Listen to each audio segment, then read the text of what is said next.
There we go. Again, welcome. I'm excited to share information with all of you about the Urban Studies and Planning program at the University of Maryland.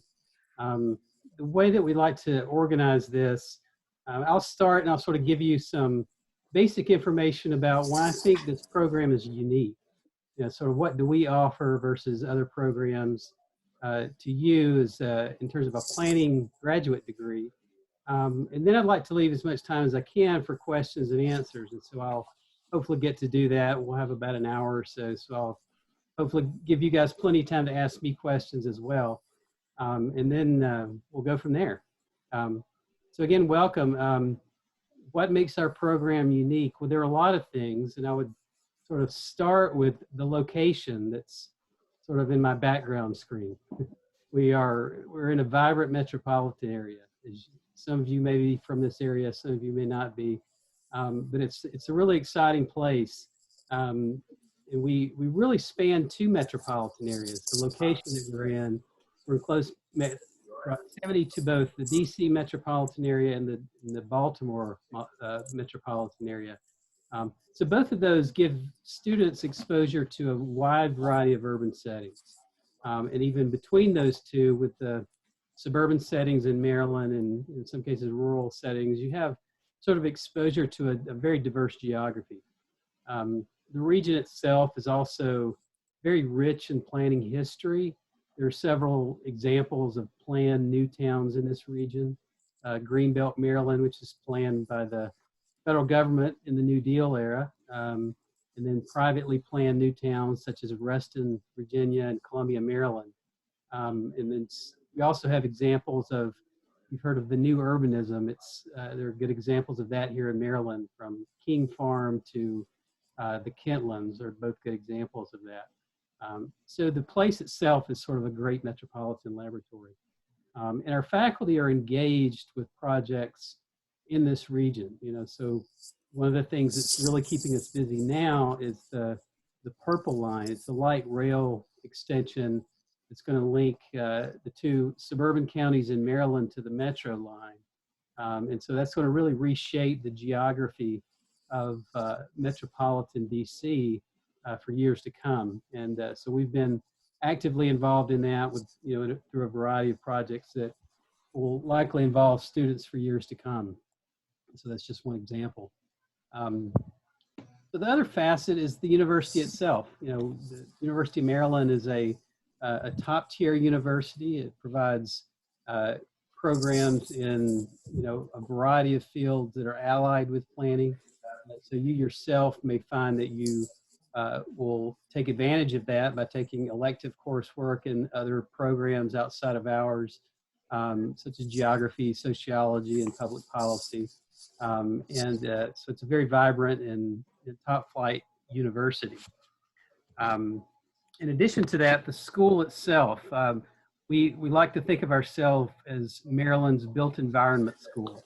And it's literally that. We have all facets of the built environment represented in the disciplines within the school. So in addition to planning, we have architecture, real estate, and historic preservation.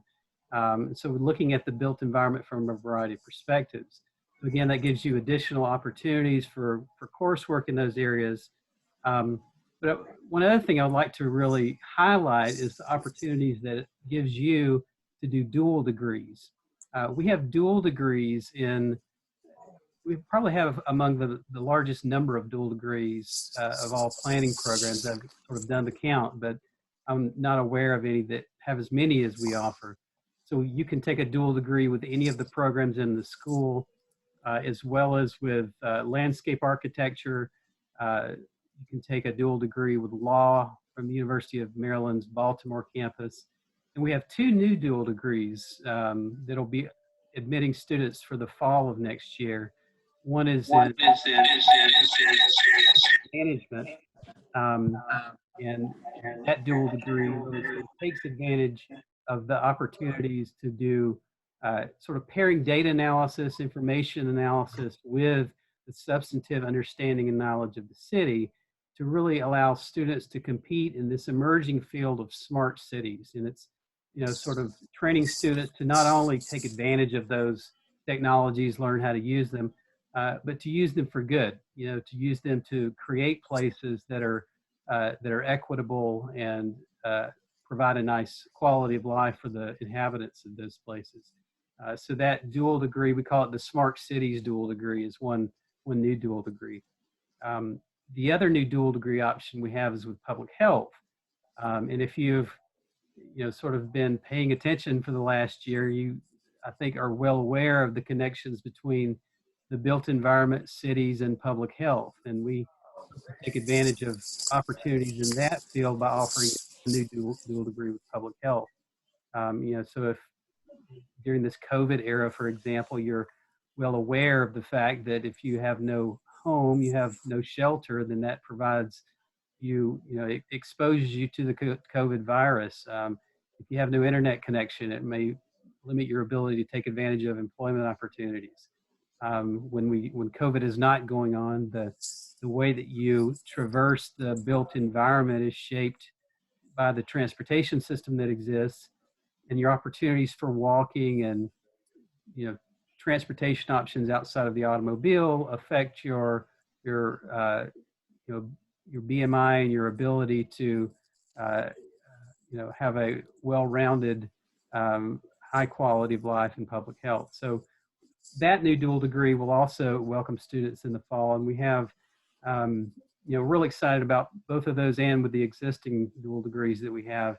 And for you as a student, sort of what that means, a dual degree allows you to take coursework and get both degrees. I mean, you get a degree in both programs, but you can do that more quickly than you would if you were to simply enroll in each separate program. Typically, you save about a year of coursework in the time that it would take you to get the two degrees separately. And when you apply to our program, you can pull up the application window, and it gives you the option to apply for either the planning programs, community planning degree, or any of these variety of dual degree options. So you simply select that and submit your application materials. So I should also mention a bit about the program itself, because the program itself, I think, is also distinctive in terms of planning programs around the country. We try to take a holistic look at the city. We look at the city from a variety of perspectives, from social, economic, physical dimension of the city. We offer a curriculum that sort of spans those areas. And I think in particular, we are really sort of advancing knowledge in the area of the social dimension of the city. This is a facet of our core curriculum that's often not represented in many planning curriculums, but it's a part of our core curriculum. So we think this is really important. Our planning program is accredited by the Planning Accreditation Board. We just recently received a full reaccreditation for an additional 7 years. And for you as a student, that ensures that there's a certain level of quality that the coursework lives up to. But it also, if you're interested in taking the planning certification exam, which is the American Institute of Certified Planners, or AICP exam, you can take that more quickly after you graduate with a PAB accredited degree than if you graduate from a non-accredited program. In our program, we offer, well, I'll say a bit about the core in a minute, but we offer specializations in a variety of disciplines within planning: economic development, housing and community development, land use, environmental planning, and transportation planning. Would also like to highlight the students themselves. We have a very diverse student population that's diverse socioeconomically, students from different national backgrounds, from different countries, and we have students from a variety of educational and professional backgrounds. You may be in classes with some students who've worked in the planning field for several years. Some may have come directly from their undergraduate degrees, and then some may have come from different professions altogether. Planning is an inclusive profession that welcomes different backgrounds, and we often find that we have sort of everything from the visual arts to mathematics. So it's a sort of a very diverse background that people come into planning from. the students have also been very successful in our program in winning a variety of national and international awards. Um, and this is in part due to the fact, or due to the interdisciplinary nature of our school, because many of the awards require students to assemble teams that are often interdisciplinary teams that require contributions from an architect or a real estate development professional. And so several of our teams have won national awards. These include the Urban Land Institute Gerald Hines competition, which we won first prize in, the HUD Innovation and Affordable Housing competition, which we won and have been a finalist for several years now, and the Solar Decathlon, which is both a national and international competition where the students work on an actual green design for a home to compete with that design. So they've won a variety of those awards. Another thing I'd like to highlight is the close relationship between the planning program and the professions, particularly here in Maryland. And so that helps you as a student to compete and take advantage of our networks to find job opportunities. Those relationships also provide internship opportunities for the students in the program. We have an internship requirement, and we take advantage of these networks to provide information to students about those opportunities. One unique opportunity that we have, we offer a limited number of graduate assistantships. We can't fund everyone, but we provide typically 6 to 8 graduate assistantships per year. And that provides 2 years of funding. The first year is through this traditional graduate assistantship. The second year is through something we call the GA intern program. And this is fairly unique. I'm not aware of any other sort of similar arrangement. But through our relationships with state agencies, we provide an opportunity for students to work in a state agency in the second year of their study. And it provides a stipend and tuition waiver similar to a graduate assistantship that you would receive in the first year. So we have this sort of unique 2-year funding package that that provides funding for a limited number of students. One other aspect of our program I would like to highlight is the National Center for Smart Growth. This is a research center that was established in the early 2000s, and it was sort of building on the Maryland Smart Growth legislation. If you're not aware, Maryland has a very highly regarded and important national planning or state level planning law that's regarded nationally in terms of its innovation. And as part of that program, the university wanted to develop a research center that sort of expanded knowledge in the domain of smart growth. So the research center was created, and it benefits you as a student because, you know, one, they hire graduate assistants. So many of our graduate assistantships are funded by the National Center for Smart Growth. But also the research is infused into the classroom. You know, so this research creates knowledge about the city that is then applied in the classroom, so you get access to cutting edge knowledge. And the research center also is a source for applied planning projects or projects that are happening in the real world that get infused into the classroom. One really novel example of that is something called the PALS program. This is PALS, and it stands for the Partnership for Action, Learning, and Sustainability. And it's a really innovative program that the PALS staff go to Maryland communities once a year and have a conversation with that community about problems or issues that the community is facing. And they'll literally develop a list of topics that may be suitable for coursework at the University of Maryland. And so the PALS faculty come back to the university, pair those topics up with courses, and then create courses around those issues. So it provides you an opportunity to really engage in actual projects that communities implement on the ground. That's actually a university-wide initiative, but the planning program is a large participant in that. And the PAB accreditation team in their last visit was really impressed by this PALS initiative. It's actually highlighted on their website as a sort of an exemplary practice among planning schools. So we're really, really proud of that. The last thing I want to just give you a sort of a brief look at our curriculum. I'm not going to go through it in detail, but I wanted to, I'm going to share my screen here if I can figure out how to do it. Just to sort of give you a flavor of what kinds of courses you'll be taking. This is just a sort of a brief summary. This is actually on our website if you wanted to download it later. But our curriculum is sort of organized in this way. It's 48 hours or credit hours that you take over 2 years. 24 of those credits are in this first box here, the core. And so this is sort of basic planning knowledge and methods, history and theory, economics, land use planning, planning technology, and something we call the social planning requirement, which is a very novel requirement among planning core curricula.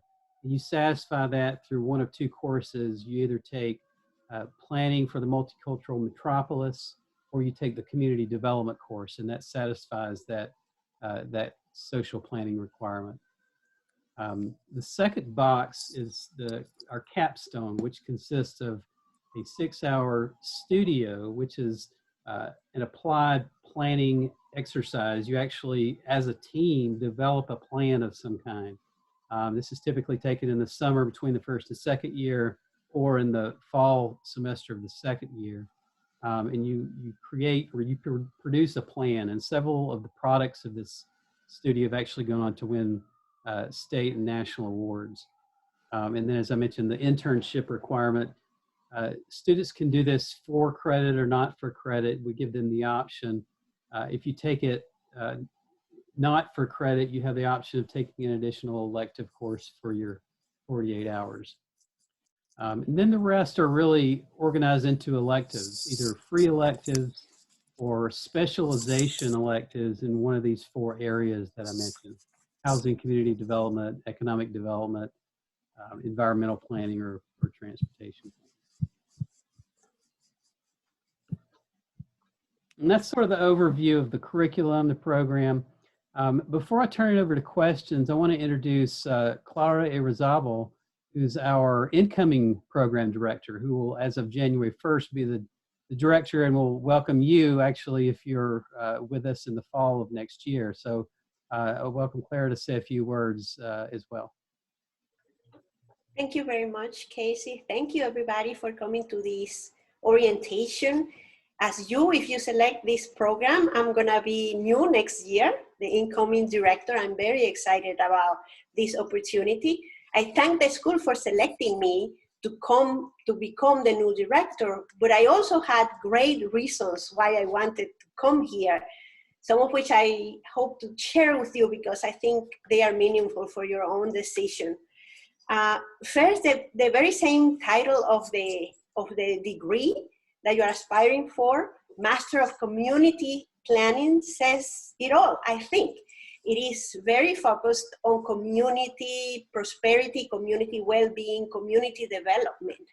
And as Casey was saying, the location of the university allows to reach out to very diverse and different types of communities all around, not only in terms of race and ethnicity and class, which is very important, but also in terms of type of community with regards to urban versus suburban and rural and even international. The fact that the program is based in the capital region allows for us to have an opportunity to work with a number of organizations that are invested in national planning or in international planning.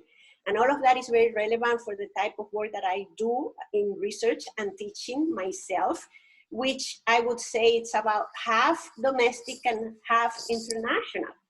I myself was born and raised in Venezuela, South America, and I do a lot of work in Latin America that I hope is going to be represented in the curriculum. and opportunities for studios, perhaps in particular, international studios in Latin America. And the other half is devoted to community development in the United States, in local communities that are usually communities of color, immigrant communities, Latino communities. I would love to be working on all of those aspects of my own work and work that I think the school supports very well, and the program in particular, with you. Another thing that I want to highlight is the diversity, not only of the curriculum that I think Casey spoke to, but also the diversity of the faculty. You will be hard pressed to find planning programs in which the faculty itself is diverse. They do multiple things, they are diverse in that way, but they also represent different races, ethnicities, origins, and class. And I think that enriches a lot the experience of students. Casey said that the program was accredited, and that's very important for your decision, but I don't think he mentioned that it got the longest time of accreditation. The 7-year time span that the program has been accredited for very recently is the longest time span that the Planning Accreditation Board grants, which speaks to the completeness and the status and the prestige and the relevance of this program in national terms. I have been myself a professor in different types of programs. I was a professor at the University of Southern California in Los Angeles, at Columbia University in New York, at the University of Missouri in Kansas City. So I know programs, small and large, programs in the East, West Coast, and in the Midwest. And certainly this compares enormously well with all of that. I'm very excited to be here, and I hope to have the opportunity to meet you in person soon. Thank you, Clara. Kristen, would you like to introduce yourself, say a few words?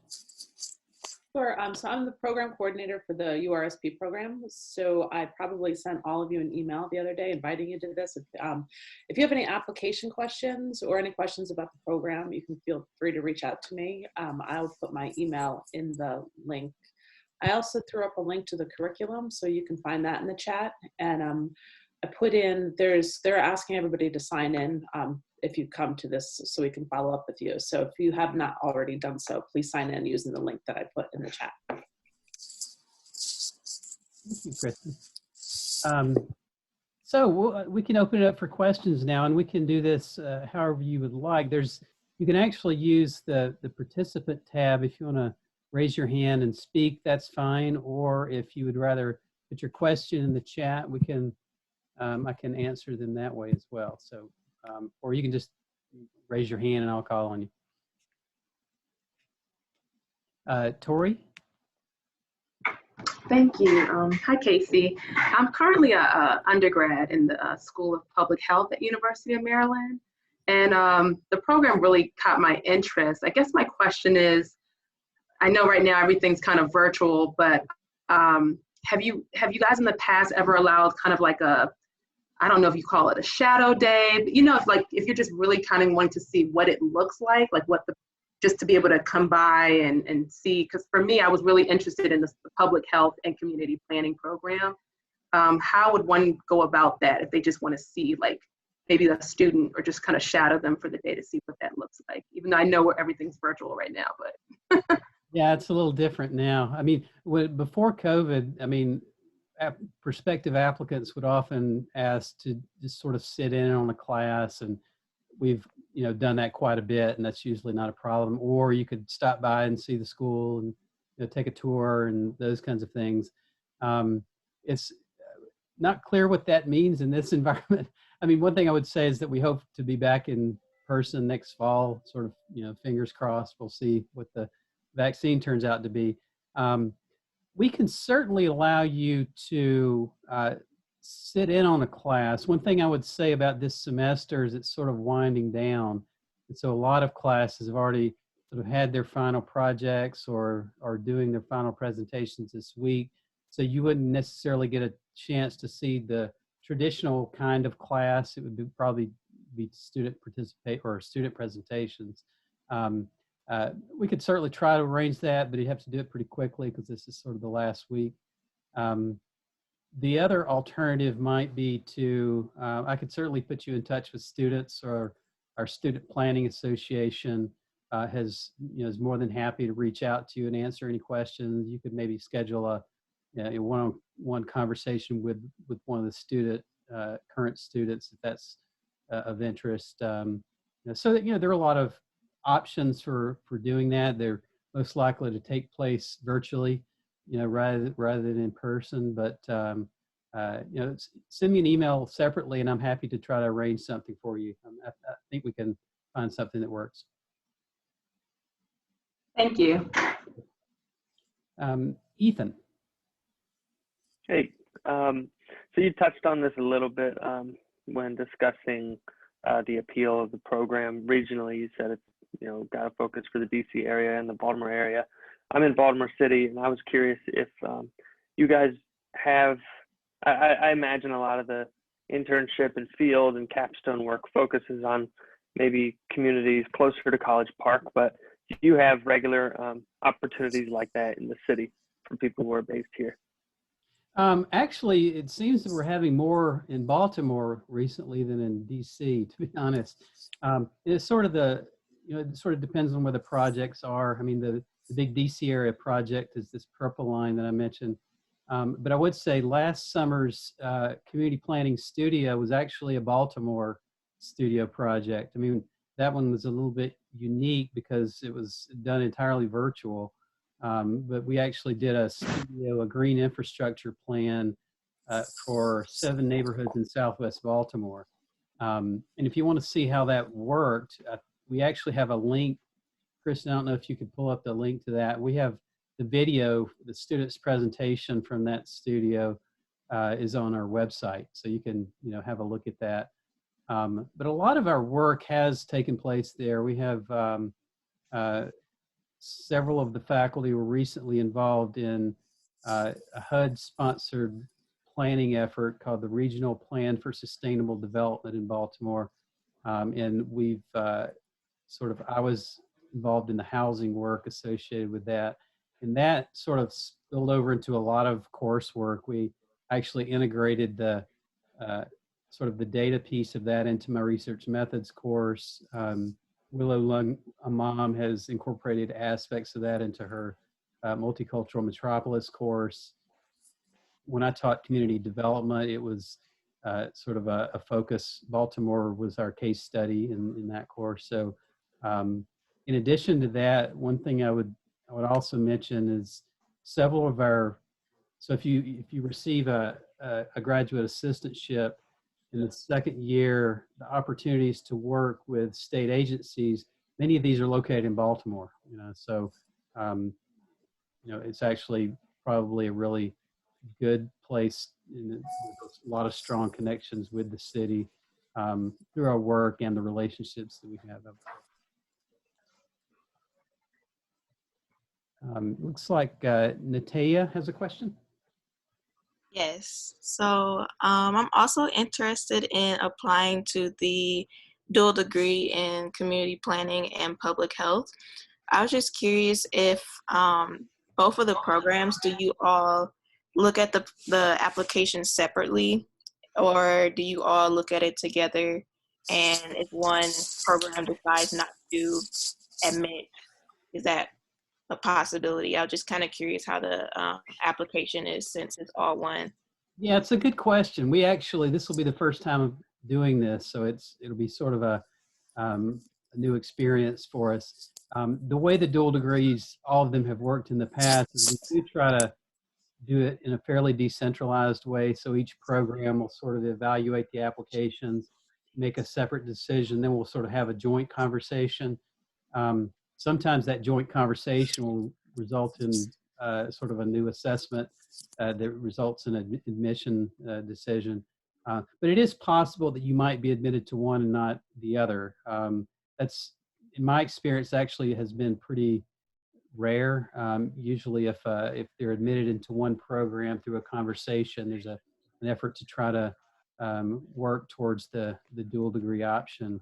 But it is sort of evaluated initially in a sort of decentralized way, but then we do have a conversation, between the programs. For you as an applicant, though, one thing I would mention is that, if you're applying for a dual degree, make sure that your application does sort of touch on both aspects of the dual degree. If you're just applying for the planning program, your personal statement is really going to talk about planning. But if it's the dual degree, you want to also bring that into the conversation of what brings you to that degree path, what do you hope to do with that degree, and so on. So that's sort of the one thing I would add about the dual degree option. Thank you. Tori, you still had your hand up. Was that because I think she had it up from before. Tori, did you have another question? I see your hand's still up there. I just forgot to take it down. And looks like Dominique has a question. Yeah, hi. Thanks everybody for sharing everything this afternoon. My question is about the planning studios. So I guess first of all, I'd love to learn a little bit more about the size of the planning studios, how many students participate, if it's the entire class, and additionally curious about whether there are studio options throughout the year or if everybody works on the same studio project. Yeah, good question. So the first important thing to know is we offer studio typically in the summer and the fall. So, all students are required to take it in their second year, but not everyone's going to take it in the fall. So some of the second year students will take the summer, some will take the fall. So that does make the studio size a bit smaller than it would be if all second years were taking it. Our incoming classes tend to be 20 to 25 students. So all of those sort of move on to the second year. Half will be maybe in the summer studio, half will be in the fall. So I would expect they typically are 8 to 10 students per studio class. And like I said, a lot of the studio topics, they come from a variety of places, but the PALS program has actually been a really good source for those because a lot of the issues, problems that communities want to be addressed are appropriate for a studio type team to work on. So that's something we've used quite a bit for our studios, but not always. Our green infrastructure studio, for example, wasn't done through PALS, but it was done through a sort of a conversation with the studio instructor, David Rouse, and one of our existing faculty, Uri Avon, had sort of had this conversation with some folks in Baltimore, and it sort of came out of that conversation. So these studio topics are sort of organic, come from our relationships, come from a variety of places. But you're going to find yourself in it'll be a smaller course than one of your core courses, which may have everyone in your cohort in the first year. So, 8 to 10 students or so. Let's see, it looks like Nick has a question. Yeah, my question is sort of about the dual degree programs and about adding a dual degree sort of after you've started in the community planning program, if that's possible, and if there's like a point where it no longer makes sense to add that. Yeah, it's a good question. We have had students, once they're here, they start doing a little research and decide to add a dual degree. That's certainly an option. I think you're right, though. At some point, the efficiencies are lost if you sort of wait too long. I would recommend if it's a path you're considering, try to make your decision in the first year. The way that most of the dual degrees are structured, you're typically focusing on one program or the other each year. So you may start out and focus your coursework in planning, and then the second year, focus your coursework in the other dual degree program. And then the third year, you'll sort of take a combination. Most of the dual degrees can be done in 3 years. And that would be in contrast to, say, a 4-year model if you were doing them separately. So, really the sooner you can sort of figure that out, the better. But I think if you can make your decision in the first year, you can still get the efficiencies that you would had you just applied, initially. Thanks. Let's see. We have in the chat. Kristen has put a link to the Baltimore Studio in the chat if you want to have a look at that. I would actually strongly encourage that because it's a great example of sort of what we do in that studio setting, and it's the first time we've done that in a fully virtual, kind of environment. One thing I would say about the virtual world, I mean, this is sort of an unusual year. I think,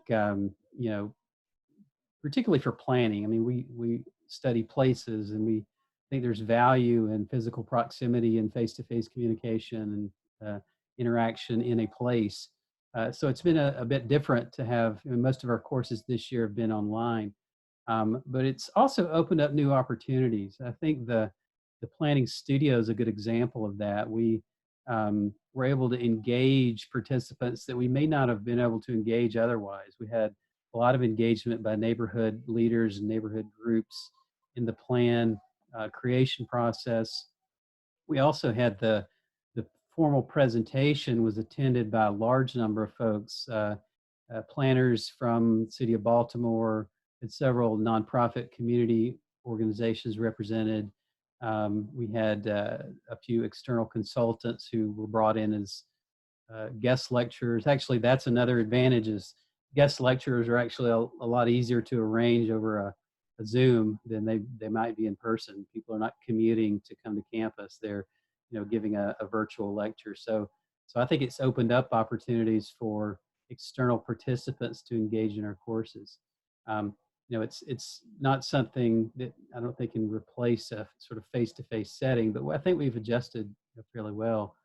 Again, optimistic that next fall things will be a little bit closer to normal. We'll have to wait and see. These decisions typically are sort of made in as new information comes available, and we sort of learn about the risks that we're facing. I mean, right now in Maryland, as you know, we're facing a lot of sort of a recent increase in COVID cases. So who knows what things will be like next August, but I think we've gotten better at this sort of mode of course delivery, and it's sort of opened up new opportunities for us, I believe.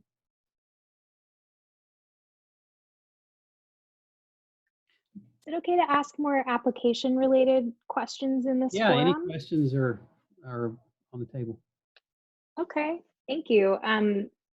So I'm sure you get this question a lot. I'm specifically wondering about recommendations and where you kind of fall on the necessity of having an academic recommendation. In my case, I graduated college almost 10 years ago. And so, I could, but I'm curious to know whether like workplace recommendations would be acceptable in the place of. Yeah, no, that's a good question. Everyone's going to have sort of a different, kind of experience coming into the program. I would say it would be helpful if you could at least get one or hopefully two letters from your undergraduate professors. I mean, they're in the best position to sort of assess how you are as a student. So I always think those are helpful. But since you've been in the workforce, I do think conveying that is important. And, so if you can get a letter from your supervisors from the jobs that you've had since you graduated. So I think in your case, probably I would aim for sort of a mixture between the two. But I would at least get one, from your undergraduate professor if that's possible. I know when I applied for a master's program, I was sort of in a similar boat. I'd been out for a few years, and I think for that reason, it's always good to sort of stay in touch with your professors. Try to keep those relationships that you value active, so that they don't forget you when you're applying for jobs down the road. But yeah, I took a different career path too. It might be interesting to you guys to hear how I ended up in planning. my undergrad was actually in international relations. I was really interested in, I mean, I think at the time I wanted to do international development work, sort of closer to what Clara has done, but I didn't realize that there was a field called urban planning. I was just interested in social science generally. I was interested in economics and political science and a lot of different disciplines. In the international relations program at Georgia Tech, sort of combined my love of social science, but interested in interdisciplinarity. And I wasn't really sure what I was going to do with the degree. As I became a senior, I started sort of doing research on professions and just sort of stumbled on planning. At the time, there was a lot of sort of planning related books that came out too. The new urbanism started to be a thing, and sort of reading a lot of journalistic accounts of city building and the role of planning, and just sort of learned about the profession. But it was really through work after I graduated with my undergrad. I took a job at the Georgia Department of Community Affairs. It's a state agency that administers HUD programs, and I worked in the Community Development Block Grant program. And that sort of introduced me to the professional side of planning. Wasn't as a planner, but it was working in sort of the community development field. And so about a couple of years of experience doing that, I really got a feel for the profession and what it was all about, but realized I had no sort of education in it. So I went back and got a master's, and by that time I was really had so many new questions that weren't able to answer with 2 years of study that I stuck around for a PhD. But you know, that career path sort of was circuitous, you know, over time. Housing was always sort of a theme, which is what my research focuses on. But you know, the field of planning itself sort of came later in my educational research.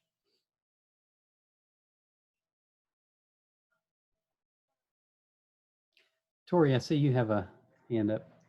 No, thank you for sharing that. It's good sometimes, you know, to hear the background experiences kind of help in the decision making. My question, so let's say hypothetically, you know, I go into the public health community planning program, but maybe within, I don't know, a semester, I decide, you know, the real estate also really piques my interest. Like, would you say, I mean, I guess my twofold question.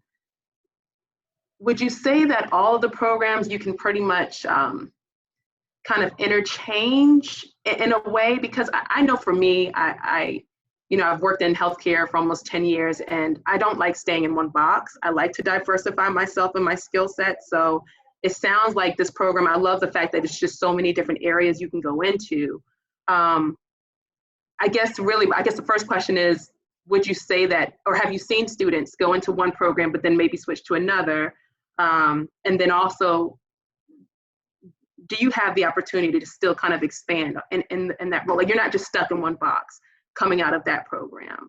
If that makes sense. We've had, you know, a lot of students sort of change paths when they come into the program. I'm thinking of one offhand that started out in landscape architecture and planning, and then sort of decided that planning was really what this person was interested in. I think the one thing I would say is that, as I mentioned a little bit ago, the first year, you know, you really have time to sort of, I think, chart out your more specialized path, whatever that's going to be. Because the first year, you're really taking core courses. So if you're not quite sure, I mean, what you might do is sort of take advantage of that first year to really do some research. I mean, I think of the options you mentioned, it's probably easier to add real estate later than it would be to add public health. And that's simply because public health is a bit more specialized and requires a little bit more longer term coordination. And the reason for that, I don't know if you've sort of thought about getting a graduate in public health, but the dual degrees in public health are a little bit different. There is actually 8 different graduate programs in the School of Public Health. And we have a dual degree with each one of those, you know, so it's not like you're taking a dual degree in public health. You're taking a dual degree in public health with a focus on epidemiology or community health or health administration. So even if you go the public health path, you need to know a little bit more about which of those specific tracks within public health you want to go down. Now, since you already have a background in public health, you might be better positioned to sort of know where, which of those paths you're more interested in right now. But if you're not, it might be worthwhile to sort of take some time and figure out what is more appropriate. Maybe in your first semester, you also take an elective course in public health or real estate to sort of figure out what is more interesting. I mean, I would say in terms of those career path options, I mean, they're going to give you sort of different, they're going to prepare you for different kinds of professions. The real estate and planning dual degree is really helpful for folks who either want to work in the public or private nonprofit sectors in development proposal creation. So if you want to actually plan a housing development and see it through its fruition, or you want to prepare a mixed use housing development that has some public space associated with it, and you can do that in a public or private firm. The dual degree is nice because the real estate development program gives you the financial analysis tools, the pro formas, and sort of the site analysis piece, and the planning teaches you about the public side of the approval process and how to ensure that the design itself is in the interest of the public and is sort of serves social values. So those things, I think, really prepare you well to be involved in the creation of the built environment from the ground up on a project by project kind of basis. The public health pairing, I think, is more, you're sort of preparing yourself for a career in, I would say, a slightly more research-oriented kind of field where you're evaluating policy proposals in terms of their health impacts. You could do that in a planning agency, or you could do that in a nonprofit organization. You're probably less involved in the direct sort of project planning and more on the, what are the effects of these sort of decisions on aggregate public health outcomes. So you're looking across projects in a variety of scales to see how that affects livability and well-being. And so that's sort of a different kind of career path, I think. Yeah, so, it's sort of, I think you could probably, at this point, maybe identify planning as your primary, field for application purposes, and then maybe do some research to see which of those paths are more interesting to you. Or, I would also encourage you to reach out to the director of the real estate program, is Maria Day Marshall. She would be happy to talk to you about real estate. And in public health, it sort of depends on which of those paths, but we can sort of put you in touch, and you may actually have some professors there that you've taken courses in that give you some suggestions on what that career path looks like. Thank you.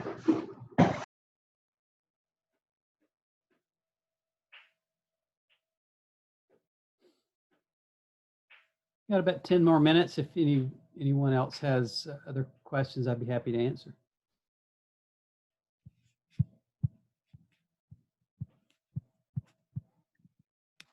So I noticed that the prompt for the personal statement portion of the application is somewhat broad. I'm curious if you could speak to some of the specific things that you look for in successful applicants.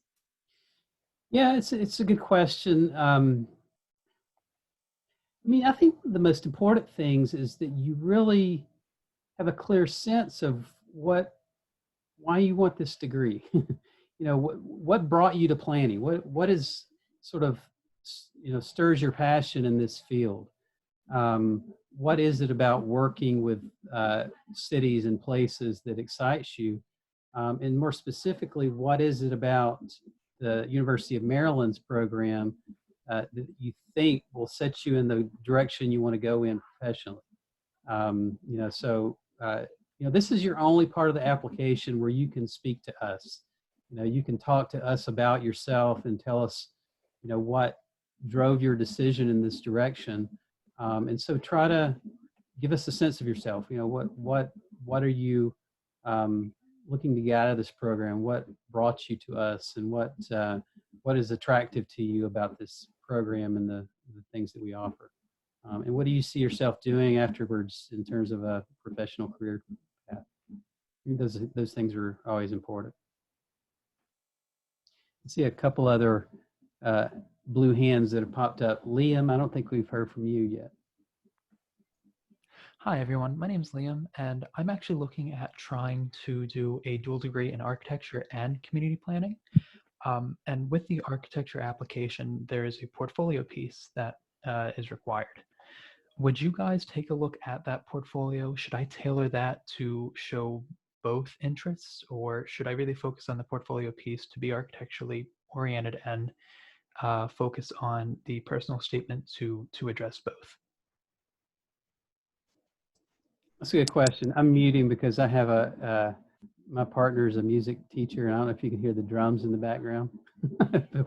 It may be a little noisy, so just warning you there. I mean, I would say the portfolio piece, I mean, we're going to look at all aspects of the application, but that's going to play more into the architecture side of the admissions process. And so your design skills are really important for the admission to the architecture program. I mean, from this perspective of planning, what it tells us is this is a well-rounded applicant that has graphic design skills that can be applied towards, you know, urban planning issues.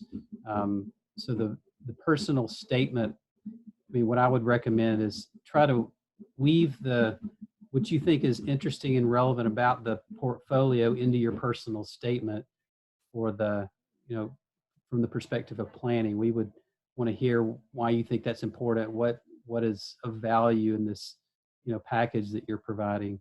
And what does it mean for your future as a planner that also would have, you know, design oriented kinds of interests? Does that help?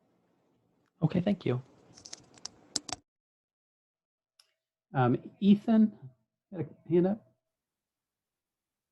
Yeah, hey again. I was curious, one, if you can just confirm it, is there a, like the curriculum that's laid out, it says it's to be completed in 2 years. Do you guys often have students do a part-time track? And if so, how does that work for arranging some of those studio-based things and the collaborative group projects? Is that relatively seamless? Would you say it creates hiccups with the flow of keeping everyone working together? I was just curious. Yeah, that's a good question. I mean, one thing I would say is that as of now, all of our courses are offered in the evenings. So we actually do have quite a few students who are working during the day and then coming in evenings. And when I say evenings, the courses are either from 4 to 6:30 one day a week or 7 to 9:30 one day a week. Typically are scheduled Monday through Thursday. We don't have you on Fridays.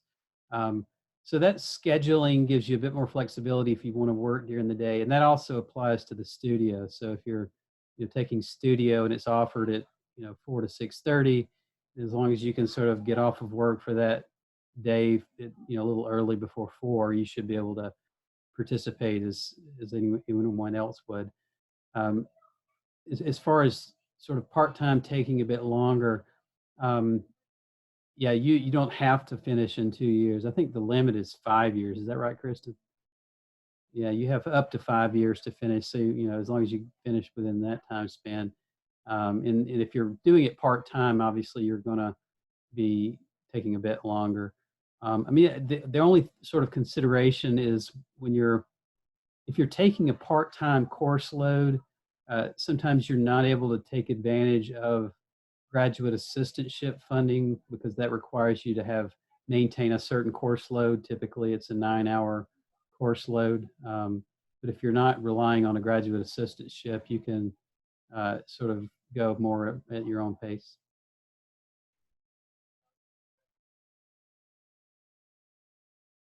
And we've had students to sort of take both paths. We, even if the courses are in the evening, we're having a increasing number of folks who come to school full time, taking the courses in the evenings, and they take a full load and pay for their school either through a graduate assistantship or funding from part-time work on campus. But we've also had a fair number of students who've continued working in their the jobs that they're in now, but had added coursework in the evenings, then worked out an arrangement with their employer that allowed them to get off a bit earlier, a few days for the evening courses.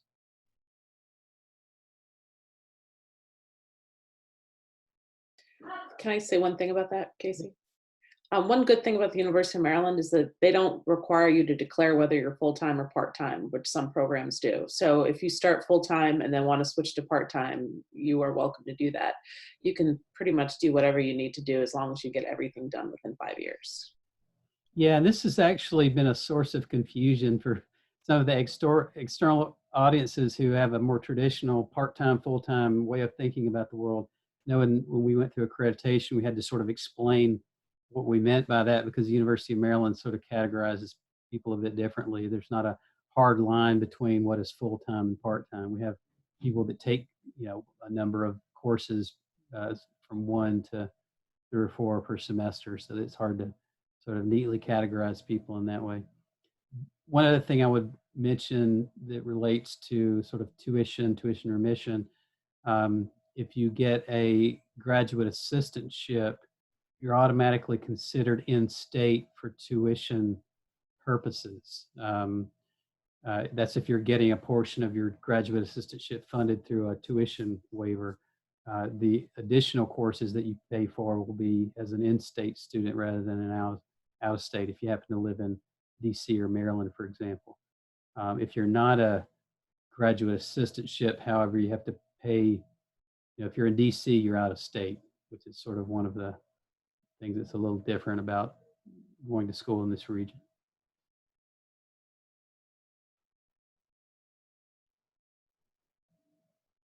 And our students sort of live all over. I mean, we have students that live in Baltimore, live in the DC metro, live in DC proper. I think most probably live in and around College Park or in Baltimore. We do have a couple that live in DC that commute in. And the metro sort of makes that, fairly seamless. We have the metro stop on campus. What's not on campus, but there's a shuttle bus that sort of takes you from the College Park metro to campus. And the purple line, once that's completed, it's actually probably not going to help you guys because it's going to be a few years before that's finished. But they're actually going to have a purple line stop on campus, so that'll be nice to connect, from a campus spot to the metro.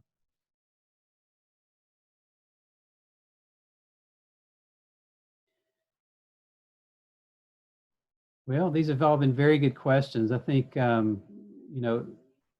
this is it's a great place to study planning. I think, this is a great place to set your profession off in the right direction. If you have any kind of questions, we're happy to answer those. The best way to reach out is probably through email. Just send me an email, and if it's not a question I can answer, I'll bounce it around to someone who can, and get you the question, get you the answer for the question as quick as we can.